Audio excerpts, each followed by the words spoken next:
सोमवार का दिन दोपहर के करीब 1:15 बजे सामान्य तौर पर स्कूल चल रहा था। बच्चे क्लास में पढ़ाई कर रहे थे। कुछ पेरेंट्स गेट पर अपने बच्चों का इंतजार कर रहे थे। तभी लोगों को एक जोरदार धमाके की आवाज सुनाई देती है। कुछ ही सेकंड्स में पूरा माहौल बदल जाता है। चारों तरफ धुआं धुआं हो जाता है। लोग जान बचाकर इधर उधर भागने लगते हैं क्योंकि एक प्लेन स्कूल की बिल्डिंग पर क्रैश हो गया था। नमस्कार, मेरा नाम हिमांशु मिश्रा है। आप देख रहे हैं 4PM न्यूज नेटवर्क। दोस्तों, अभी कुछ ही दिनों पहले ही गुजरात में एक बहुत बड़ा विमान हादसा हुआ था। यह हादसा कैसे हुआ, इस पर अभी जांच पड़ताल चल ही रही है कि इस बीच पड़ोसी देश की राजधानी में एक और बड़ा प्लेन क्रैश हो गया है। मामला ढाका के उत्तरा इलाके का है, जहां वायुसेना का ट्रेनर प्लेन माइलस्टोन स्कूल और कॉलेज पर जा गिरा। बताया जा रहा है कि यह प्लेन बांग्लादेश एयरफोर्स का F-7 ट्रेनर विमान था। जिस वक्त यह हादसा हुआ उस वक्त स्कूल चल रहा था और बड़ी संख्या में बच्चे और टीचर स्कूल के अंदर मौजूद थे। साथ ही कई अभिभावक गेट पर अपने बच्चों का इंतजार कर रहे थे। शुरुआती जानकारी के मुताबिक विमान बहुत नीचे उड़ रहा था और अचानक संतुलन खोने की वजह से नीचे आ गया। पहले तो प्लेन कुछ नारियल के पेड़ों से टकराया, फिर कॉलेज की बिल्डिंग से टकराकर क्रैश हुआ।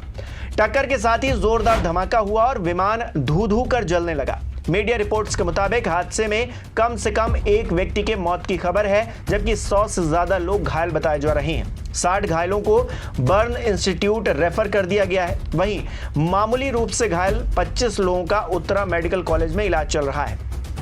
घायलों को हाथ ठेले पर अस्पताल ले जाते एक तस्वीर भी सामने आई है, जो हादसे के बाद का खौफनाक दृश्य बयां करती है। बांग्लादेशी सेना ने हादसे में वायुसेना के F-7 BGI विमान के क्रैश होने की जानकारी दी है।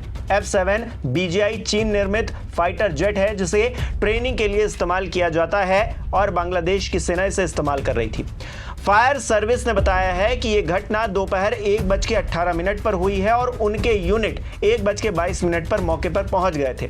राहत और बचाव कार्य में उत्तरा, टोंगी, पलबी, कुर्मीटोला, मीरपुर और पूर्वांचल के 8 फायर स्टेशंस के दल शामिल हुए हैं। इलाके में कानून व्यवस्था बनाए रखने के लिए और राहत बचाव कार्य के लिए बॉर्डर गार्ड बांग्लादेश की 2 टुकड़ियां तैनात की गई हैं। जानकारी के मुताबिक हादसे का शिकार हुए विमान ने 1:06 पर उड़ान भरी थी और कुछ ही मिनटों बाद वो क्रैश हो गया। हादसे के बाद पूरे इलाके में अफरा तफरी मच गई है। मौके पर मौजूद लोगों के मुताबिक धमाके की आवाज इतनी तेज थी कि आसपास के लोग घबराकर बाहर भागने लगे। फिलहाल रेस्क्यू ऑपरेशन जारी है, लेकिन आग की लपटों के कारण राहत कर्मियों को अंदर घुसने में कठिनाई हो रही है। फिलहाल के वक्त में दमकल की टीमें आग पर काबू पाने की कोशिश कर रही हैं। हालांकि खबर रिकॉर्ड किए जाने तक स्पष्ट नहीं हो पाया है कि विमान का पायलट सुरक्षित बाहर निकल पाया है या फिर नहीं। कुछ रिपोर्ट्स के मुताबिक pilot flight lieutenant Mohammad Tauqir Islam ने विमान से खुद को पैराशूट के साथ इजेक्ट किया था। आपको बता दें कि ढाका में इससे पहले भी विमान दुर्घटनाएं हुई हैं।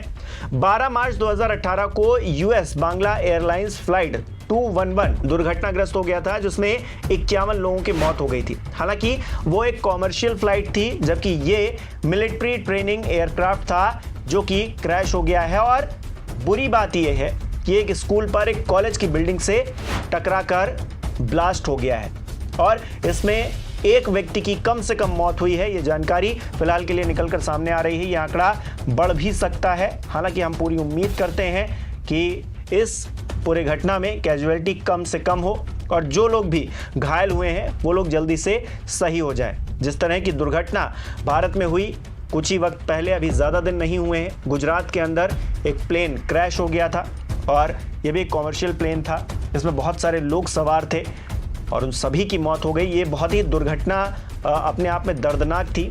और उसके बाद में हम देख रहे हैं लगातार भारत के अंदर भी किस तरह से जो फ्लाइट अरेंजमेंट है वो पूरा बिगड़ा हुआ है। कहीं पर फ्लाइट में आग लग रही है, कहीं पर जो यात्री हैं उनको परेशानी का सामना करना पड़ रहा है, लेट लतीफ़ हो रही हैं या फिर और भी तमाम तरह की समस्याएं।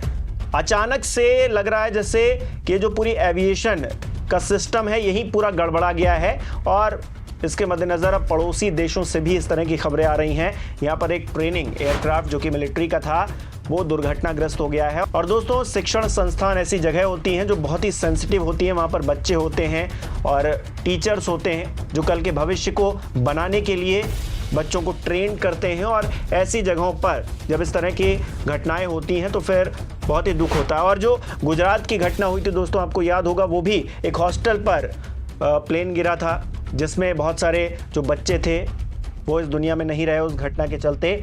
और यहाँ पर भी एक व्यक्ति की मौत हुई है, हालांकि कैजुअलिटी बहुत कम है, लेकिन 100 से ज़्यादा लोग घायल हैं और जो गंभीर रूप से घायल हैं उनको रेफ़र भी किया गया है।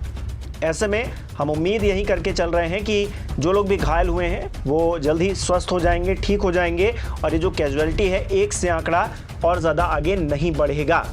आप इस पूरी घटना को किस तरह से देख रहे हैं और ये जो एविएशन सेक्टर में जिस तरह की गड़बड़ियां निकलकर पिछले कुछ वक्त में सामने आ रही हैं, इसको आप कैसे देखते हैं? क्योंकि ये बहुत बड़ा सवाल है भारत के अंदर भी दोस्तों, क्योंकि एविएशन मिनिस्ट्री तो है, मंत्री जी भी तो हैं, तमाम तरह के पैसे उस पर खर्च किए जा रहे हैं सरकारी तौर पर, लेकिन जिस तरह की चीज़ें निकलकर उभर कर सामने आ रही हैं वो कहीं ना कहीं लापरवाही को उजागर कर रही हैं। और इस लापरवाही को लेकर कहीं ना कहीं चिंता सरकार के मन में कितनी है, क्या है, ये आए दिन जो खबरें आती हैं उनसे स्पष्ट ही हो जाता है। तो मतलब अपनी सुरक्षा अपने हाथ में है, कुछ इस तरह का मामला हो गया है। आप इस पूरे घटनाक्रम को किस तरह से देख रहे हैं और ये जो एविएशन मिनिस्ट्री का हाल हो रखा है इसको किस तरह से देखते हैं, हमें कमेंट करके ज़रूर बताएं। इस वीडियो को शेयर कीजिए ज़्यादा से ज़्यादा लोगों तक, ताकि इस घटना के बारे में लोगों को पता लग सके। और हमारे चैनल को सब्सक्राइब नहीं किया है तो वो भी कीजिए।